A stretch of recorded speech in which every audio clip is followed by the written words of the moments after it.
함께 사도신경하심으로 우리의 신앙을 하나님 앞에 고백하시겠습니다. 나는 전능하신 아버지 하나님 천지의 창조주를 믿습니다. 나는 그의 유일하신 아들 우리 주 예수 그리스도를 믿습니다. 그는 성령으로 잉태되어 동정녀 마리아에게서 나시고 본디오 빌라도에게 고난을 받아 십자가에 못 박혀 죽으시고 장사된 지 사흘 만에 죽은 자 가운데서 다시 살아나셨으며 하늘에 오르시어 전능하신 아버지 하나님 우편에 앉아 계시다가 거기로부터 살아있는 자와 죽은 자를 심판하러 오십니다. 나는 성령을 믿으며 거룩한 공교회와 성도의 교제와 죄를 용서받는 것과 몸의 부활과 영생을 믿습니다. 아멘. 찬송가 38장 함께 찬양하시겠습니다.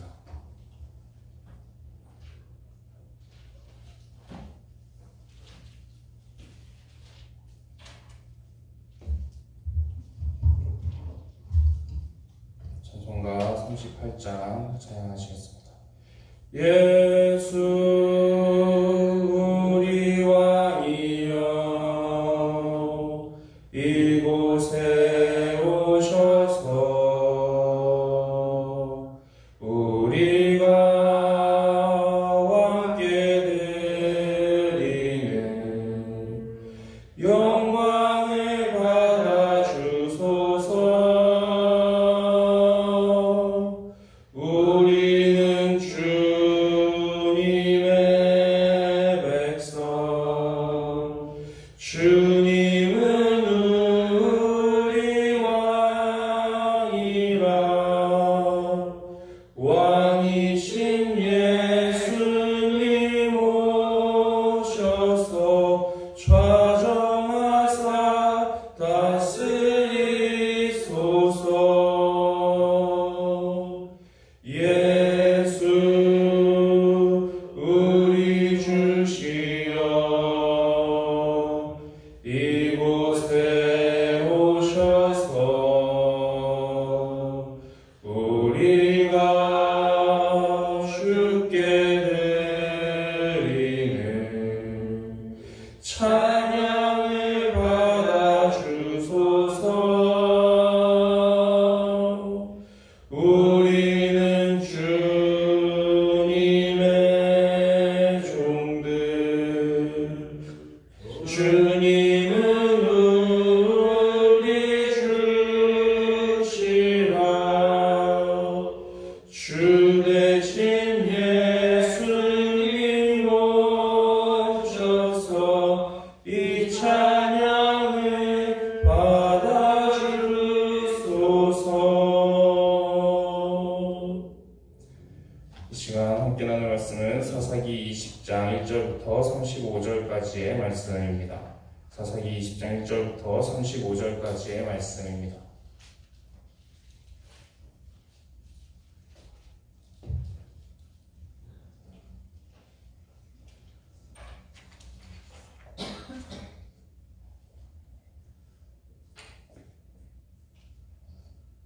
사사기 20장 1절부터 35절의 말씀을 교독하여 읽도록 하겠습니다. 이에 모든 이스라엘 자손이 단에서부터 브에세바까지와 길르앗 땅에 나와서 그 회중이 일제히 미스바에서 여호와 앞에 모였으니 온 백성의 어른들과 이스라엘 모든 지파의 어른들은 하나님 백성의 종류에 섰고 칼을 베는 무병은 30만 명이었으며 이스라엘 자손이 미스바에 올라간 것을 베냐민 자손이 들었더라. 이스라엘 자손이 이르되 이 악한 일이 어떻게 일어났는지 우리에게 말하라 하니 레위 사람 곧 죽임을 당한 여인의 남편이 대답하여 이르되 내가 내 젖과 더불어 베냐민에 속한 기브아에 유숙하러 갔더니 기브아 사람들이 나를 치러 일어나서 밤에 내가 묵고 있던 집을 애워싸고 나를 죽이려 하고 내 첩을 욕보여 그를 죽게 한지라. 내가 내 예수를 거두어 곁에서 이스라엘 여호와의 온당에 보내니 이는 그들이 이스라엘에 있어서 음행과 망령된 일을 행하였기 때문이라. 이스라엘 자손들아 너희가 다 여기 있은즉 너희의 의견과 방책을 낼지니라 하니라. 모든 백성이 일제히 일어나 이르되 우리가 한 사람도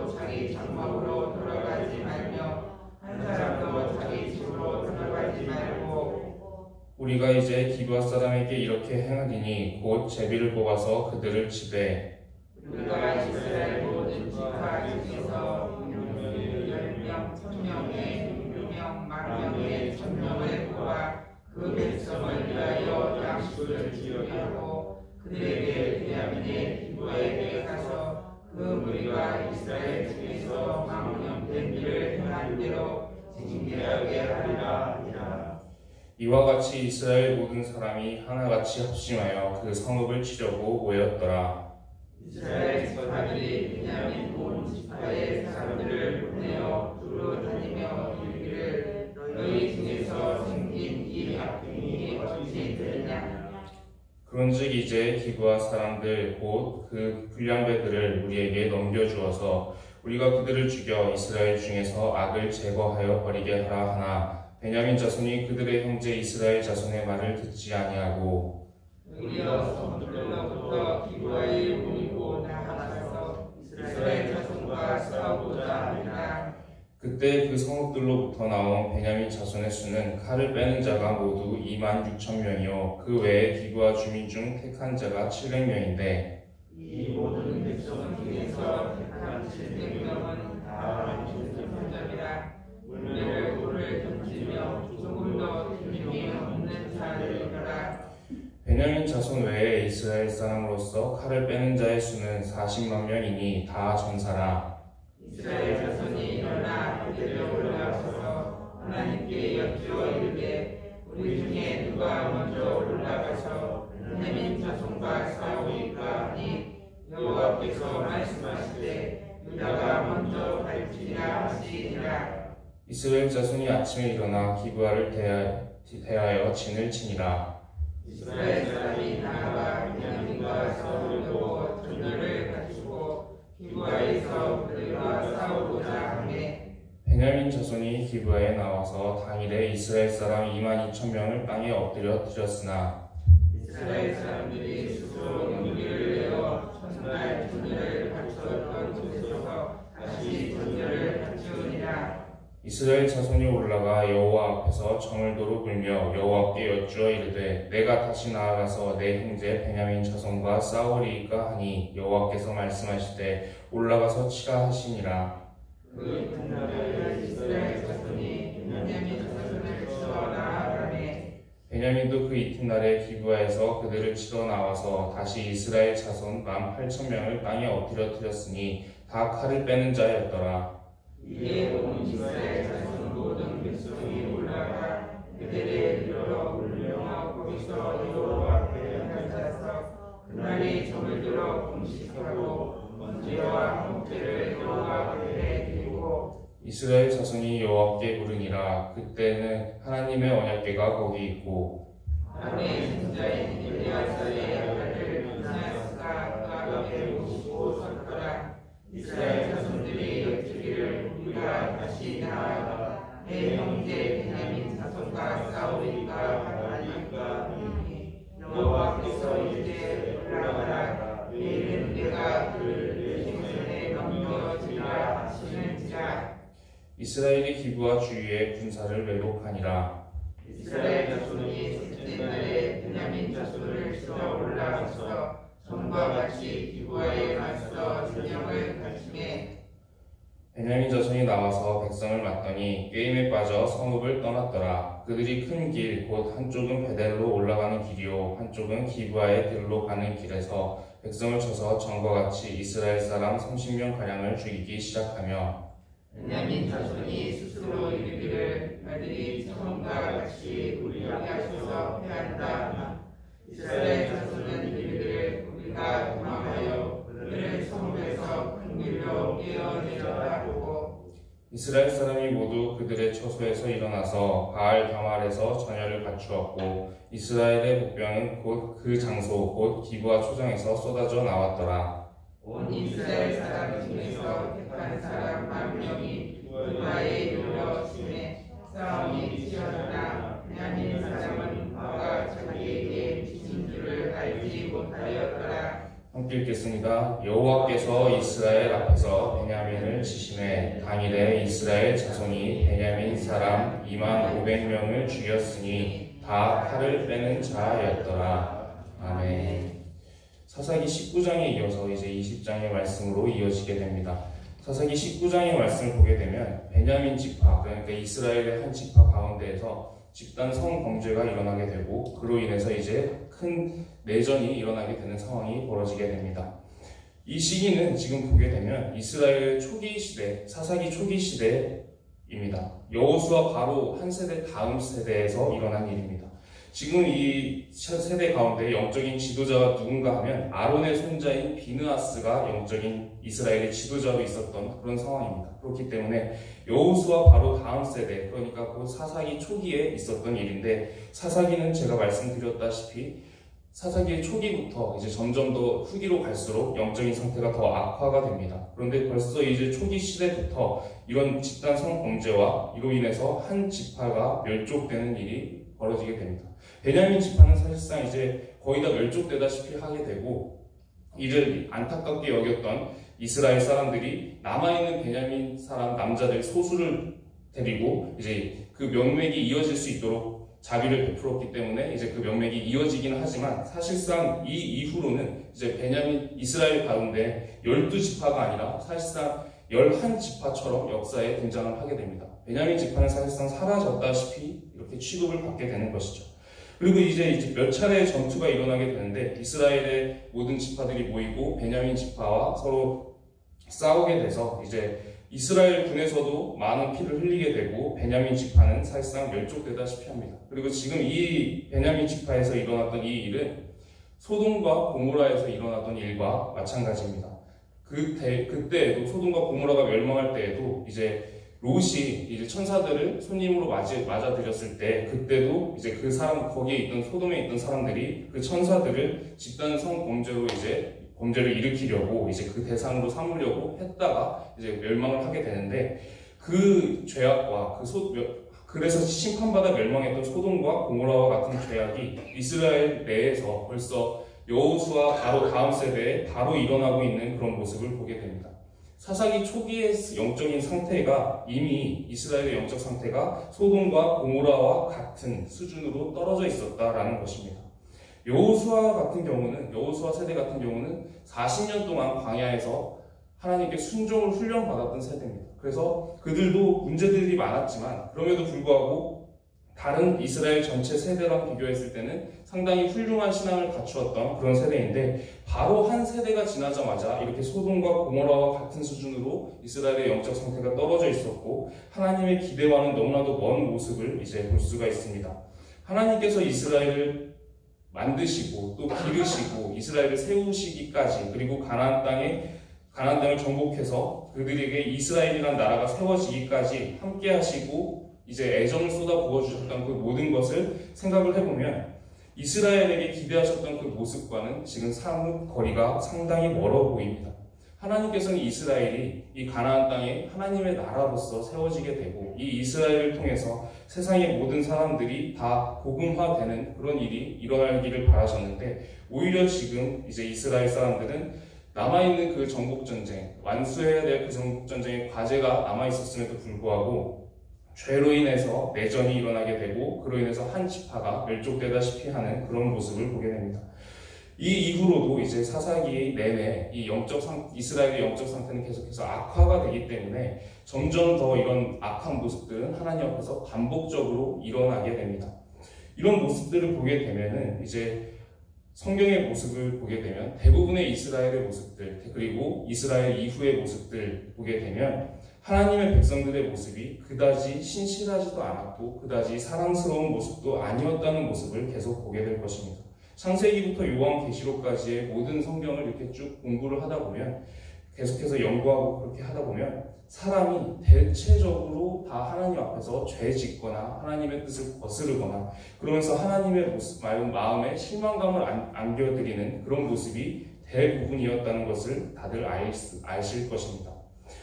이렇게 성경을 보게 되면 사역을 하면서도 저도 가끔 이제 의문이 들 때가 있습니다. 제가 사역자로 처음에 부름을 받았을 때에도 몇 차례 하나님 앞에서 거절을 했던 이유가 몇 가지 있었습니다. 근데 그 중에 가장 큰 이유 중에 하나가 무엇이냐면, 성경을 보니까 5세 세대에도 너무나도 반역하는 일이 많았습니다. 하나님을 반역하고 모세를 수도 없이 죽이려 하는 일들이 수도 없이 많았고, 또 이후에도 여호수아 때에도 여러 문제들이 있었지만 그 이후에 사사기 그리고 왕정 시대를 넘어가면서 이스라엘의 영적인 상태를 보게 되면 계속해서 이런 모습들이 반복이 됩니다. 그러다 보니까 오늘날이라고 해도 그다지 다르지 않을 텐데, 내가 모세만큼 이렇게 신실하게 사역을 한다 해도 그래도 모세처럼 그런 일들이, 모세 세대에 있었던 일들이 일어나게 될 것이고, 또 사사기 시대 그리고 왕정 시대만큼 그런 일들이 계속해서 일어날 텐데, 그 시대에도 하나님께서는 계속해서 선지자들을 보내고 주의 종들을 보내셔서 하나님의 말씀을 전하십니다.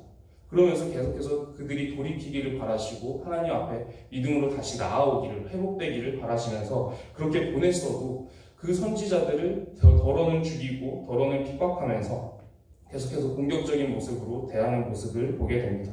그런 모습을 보면서 이제 사역을 하더라도, 제가 하나님의 말씀대로 신실하게 사역을 한다 하더라도 과연 하나님께서 원하시는 결과가 나오겠느냐라는 것이죠. 우리 시대에도 예전에 구약 성경 시대 때만큼, 그리고 예수님이 사역을 하셨을 때에도 그 예수님조차도 십자가에 못 박아 죽이는 것이 인간인데, 그런 사람들에게 말씀을 정말 제가 최선을 다해서 전하고 신실하게 사역을 한다고 하더라도 과연 하나님이 원하시는 그런 신실한 신앙 공동체의 모습, 그런 세상의 모습이 나올 것인가? 저는 거기에서 되게 회의적이었습니다. 상당히 회의적이었고, 하나님께서 그렇게 바라시고 그렇게 기대하시고 소망을 두신다 하더라도 저는 그렇게 생각을 하지 않았기 때문에 하나님께서 뭘 원하시는지 아시기 때문에 더욱더 제가 이 길을 가기가 어렵습니다. 그렇게 말씀을 드리면서 수도 없이 여러 차례 거절을 했었습니다. 여러분이 보시기에는 어떠신가요? 성경의 내용들을 이렇게 보다 보면 과연 이스라엘 사람들이, 하나님의 백성들이 하나님의 사람답게 살아갔던 세대가 얼마나 있었을까요? 대부분 이런 식입니다. 대부분 이렇게 이스라엘에게 하나님께서 기대하셨던 바가 있고 애정을 쏟아 부으셨던 것이 있고, 이스라엘을 양성하시기 위해서 이집트에서 한 400년을 양성하셨던 그런 공들이신 것들이 있는데, 그럼에도 불구하고 하나님의 백성들의 모습은 여호수아 이후 한 세대만 지나도 소돔과 고모라와 다를 것이 없는 이런 모습으로 살아갔습니다. 보다 보면은 저는 지금 사역을 몇 년 차 하고 있고 또 이제 안수를 받은 목사가 되었음에도 불구하고 여전히 가끔씩 하나님께 그런 질문을 드리고 있습니다. 하나님, 왜 이렇게까지 애를 쓰십니까? 왜 아직도 기대하십니까? 한 세대라도, 하나님께서 이 역사 속에서 한 세대라도 하나님의 뜻에 합당한 세대가 있었습니까? 하나님께서 계속해서 지금도 사람에게 애정을 쏟아부으시고 믿음으로 그 사람들을 세워가고자 애를 쓰고 계시는데, 그때마다 하나님께서는 실망하시고 또 기대하시면 또 실망하시고, 그 일들이 수도 없이 반복이 되면서도 또 하나님은 여전히 기대를 가지고 우리를 믿음의 사람들로 세워가기 위해서 애를 쓰고 계신 그 하나님의 모습을 보면서 하나님 대체 왜 그렇게까지 하십니까? 라는 질문을 지금도 가끔씩 드립니다. 하나님께서는 저한테 뭐라고 대답을 하셨을까요? 딱히 뚜렷한 어떤 한 문장으로 정의될 만큼 이렇기 때문에 내가 사랑한다고, 이렇기 때문에 내가 사람들을 사랑한다고 말로써 그렇게 정의해 주시지 않으셨습니다.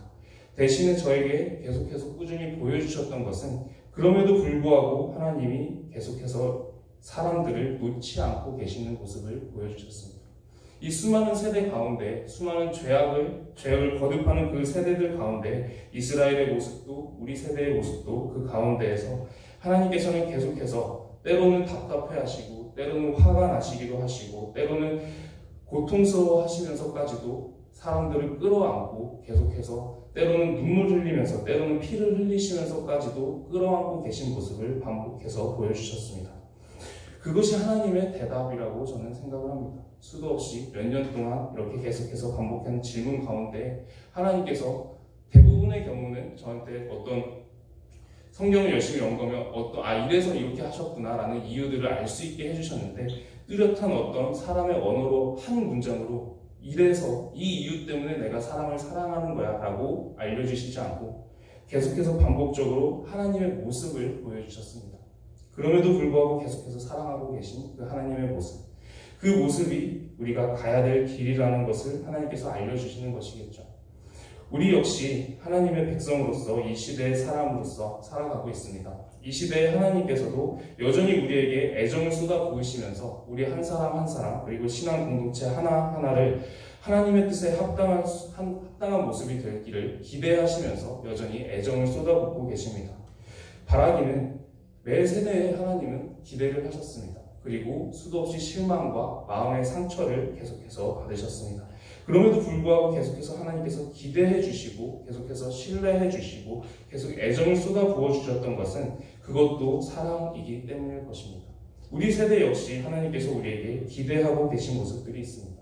믿음의 모습들, 사랑의 모습들, 신실한 모습들, 하나님의 백성다운 모습들을 우리에게 기대하고 계시는데 우리가 그 기대에 합당하여서 이 시대 가운데 우리가 하나님의 뜻에 합당한 사람들이 되기를 기대하고 또 소망합니다. 기도드리도록 하겠습니다. 기도드리겠습니다. 하늘에 계신 우리 아버지, 아버지의 이름을 거룩하게 하시며 아버지의 나라가 오게 하시며 아버지의 뜻이 하늘에서와 같이 땅에서도 이루어지게 하소서. 오늘 우리에게 일용할 양식을 주시고 우리가 우리에게 잘못한 사람을 용서하여 준 것 같이 우리 죄를 용서하여 주시고 우리를 시험에 빠지지 않게 하시고 악에서 구하소서. 나라와 권능과 영광이 영원히 아버지의 것입니다. 아멘. 오늘은 나라와 민족을 위해서 기도드리도록 하겠습니다. 우리나라가 하나님께 쓰임받는 나라 되고 우리의 사회가 정말 하나님의 살아계심을 고백하는 그 믿음의 사회 되기를 소망합니다. 그래서 우리 사회 가운데 있는 많은 문화들 가운데 정말 죄악된 문화를 따라가는 것이 아니라 하나님을 섬기고 하나님께서 기뻐하시는 일들이 가득하는 그런 세상의 모습 될 수 있도록 함께 기도드리겠습니다. 그리고 가지고 오신 개인적인 기도 제목들로 함께 기도드리겠습니다. 함께 기도하시겠습니다. 하나님 아버지 감사합니다. 우리나라가 정말 하나님 앞에 귀하게 쓰임받는 그런 나라 되기를 하나님 우리가 정말 간구합니다. 우리 사회 가운데 정말 하나님의 살아계심을 깨닫고 고백하는 일들이 많아져서 우리 사회 가운데 있는 모든 문화들 그리고 우리가 갖고 있는 그런 생각들 가운데 정말 하나님의 살아계심을 고백하고 또 하나님을 섬기면서 기쁨으로 나아갈 수 있는 그런 모습 될 수 있도록 하나님께서 함께 해주시옵소서. 하나님 우리 사회가 가지고 있는 그런 분위기, 그런 문화의 힘이 굉장히 큽니다. 하나님, 우리가 죄악된 문화를 속에서 살아간다면 수도 없이 많은 사람들이 죄를 따라가기가 너무나도 쉽습니다. 우리 사회 가운데 정말 하나님을 섬기는 문화, 하나님께서 기뻐하시는 그런 모습들이 가득하게 하여 주셔서 우리가 정말 하나님께서 기뻐하시는 그런 공동체, 그런 나라, 그런 민족 될 수 있도록 하나님께서 우리를 붙잡아 주시고 이끌어 주시옵소서. 이 나라 가운데 평안을